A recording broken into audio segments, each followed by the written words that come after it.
혹시 여러분의 하루도 끝없는 업무와 회의로 정신없이 채워져 있나요? 네, 현대 비즈니스 세계는 이렇게 바쁘게 움직이는 실행 모드에 박수를 보내죠. 하지만요, 더 나은 협업과 의사결정을 위해서는 잠시 멈춰서 생각하는 사유 모드가 핵심이라는 사실 혹시 놓치고 있지는 않으실까요? 오늘은 바로 이 두 가지 모드의 균형에 대해 한번 깊이 파고들어 보겠습니다. 자, 이 질문에 한번 솔직하게 답해 보실까요? 여러분, 효과적인 리더십을 발휘하기에 너무 바쁘다고 느끼시나요? 쏟아지는 이메일과 회의, 긴급한 업무들 처리하느라 정작 중요한 걸 놓치고 있지는 않은지 말이에요. 아마 많은 리더분들이 고개를 끄덕 계실 것 같아요. 정말 흔한 딜레마죠. 실제로 이 숫자를 보면 정말 충격적입니다. 46%. 한 글로벌 설문조사에서 나온 결과인데요. 무려 직원 10명 중 4에서 5명은 계획을 세우거나 우선순위를 정할 시간이 아예 없다고 느낀다는 겁니다. 이게 무슨 뜻이냐면요. 거의 절반에 가까운 사람들이 그냥 눈앞의 일을 처리하기에 급급하다는 거죠. 바로 이게 우리가 경계해야 할 위험 신호입니다. 그래서 오늘은 먼저 이 실행 모드가 대체 왜 문제인지 그 딜레마부터 살펴볼 거고요. 이어서 실행 모드와 사유 모드를 명확하게 정의해 보겠습니다. 그리고 리더들이 자신도 모르게 빠지는 4가지 함정을 알아본 다음 아주 실용적인 해법인 스페이스드 프레임워크를 제시할 거고요. 마지막으로 사유의 공간을 만드는 구체적인 방법을 제안하면서 마무리하겠습니다. 자, 그럼 첫 번째 섹션 실행 모드의 딜레마부터 시작해 보겠습니다. 끊임없는 바쁨이 마치 미덕처럼 여겨지는 우리 문화 속에서 우리가 치르고 있는 보이지 않는 대가는 과연 무엇일까요? 그 비용이 바로 여기에 나와 있습니다. 직원 59%, 거의 10명 중 6명은 회의가 너무 서두른다고 느끼고요. 24%는 실패를 돌아볼 여유조차 없다고 해요. 자, 이런 환경에선 어떨까요? 당연히 성급한 결정이 내려지기 쉽고 혁신은 질식하고 사람들 사이의 신뢰 같은 보이지 않는 자산은 서서히 무너져 내리게 되는 거죠. 그렇다면 이 문제의 핵심인 두 가지 모드, 이게 정확히 뭘까요? 지금부터 리더의 주의력이 작동하는 두 가지 방식을 명확하게 한번 정의해 보겠습니다. 왼쪽이 바로 우리가 흔히 빠져 있는 실행 모드입니다.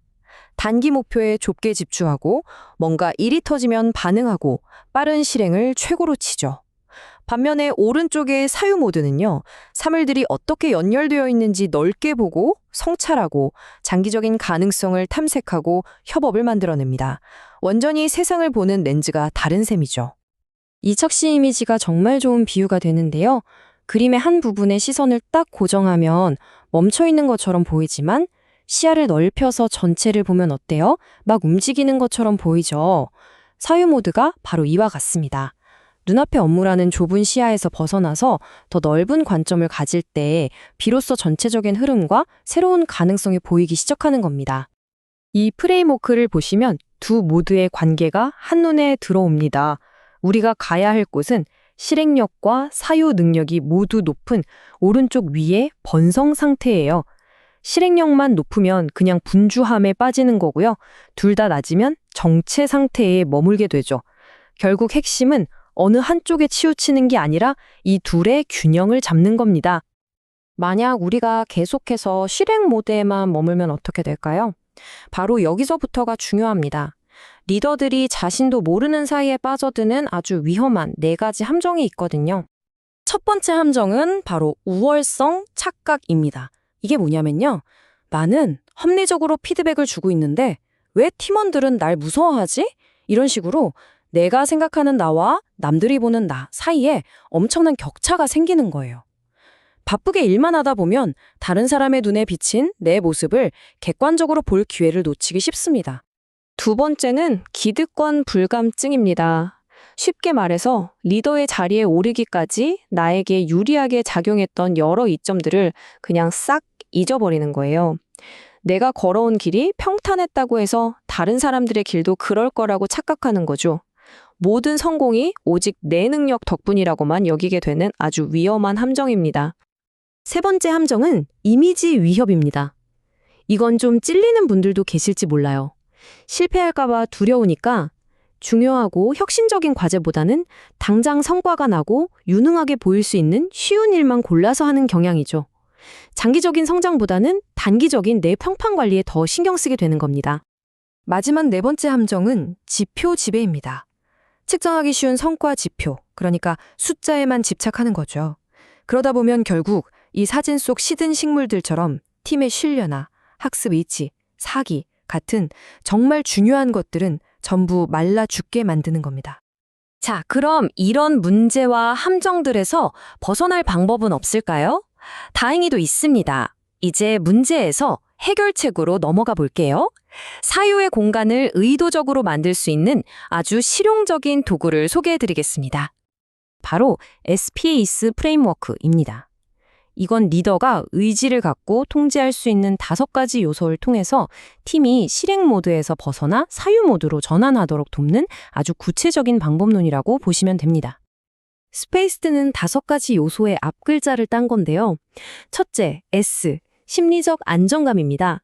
실패를 두려워하지 않을 때 솔직한 피드백과 대담한 아이디어가 나올 수 있겠죠. 둘째, P, 다양한 사람들. 내 생각과 다른 관점을 가진 사람들이 있어야만 익숙한 틀에서 벗어날 수 있습니다. 셋째, A, 중요한 것에 대한 주의력. 당장 급한 불 끄는 것도 중요하지만 정말 중요한 장기적인 가치에 의도적으로 집중하는 겁니다. 넷째, C, 건설적 갈등. 모두가 네 하는 회의가 아니라 건강한 의견 충돌을 통해 더 나은 답을 찾아가는 거죠. 그리고 마지막, E, 성찰을 돕는 환경입니다. 물리적인 공간뿐만 아니라 잠시 멈춰 생각할 시간을 허용하는 문화적 환경까지 포함하는 개념이에요. 자, 이제 결론입니다. 이 모든 이야기를 관통하는 핵심은 결국 리더의 가장 중요한 역할이 자신과 팀원들의 주의력을 어디로 향하게 할 것인지를 결정하는 일이라는 겁니다. 이 문장이 리더의 책임을 정말 명확하게 보여주는데요. 리더는 실행 모드가 조직을 장악했을 때를 알아차리고 그 결과를 다른 사람들에게 설득력 있게 설명할 방법을 찾아야 한다. 그러니까 무조건 빨리빨리만 외칠 게 아니라 언제 멈춰서서 생각해야 하는지를 알려주는 것. 그게 바로 진짜 리더의 역할이라는 거죠. 오늘 내용의 핵심, 딱 4가지로 다시 한번 정리해 드릴게요. 첫째, 끊임없는 실행은 미덕이 아니라 함정일 수 있습니다. 둘째, 사유의 공간이 있어야 더 나은 전략과 혁신이 나옵니다. 셋째, 현명한 리더는 실행과 사유, 이 두 모두의 균형을 잡습니다. 마지막으로 스페이스드 프레임워크가 바로 그 균형을 잡기 위한 여러분의 든든한 도구가 될 수 있다는 것. 꼭 기억하세요. 자, 이제 이론은 끝났고 여러분의 차례입니다. 오늘 배운 걸 바로 한번 적용해 보는 건 어떨까요? 이번 주에 당장 사유의 공간을 더 확보하기 위해서 어떤 회의나 업무 방식을 바꿔보시겠어요? 이 작은 변화 하나가 여러분과 팀에 정말 큰 차이를 만들 수 있습니다.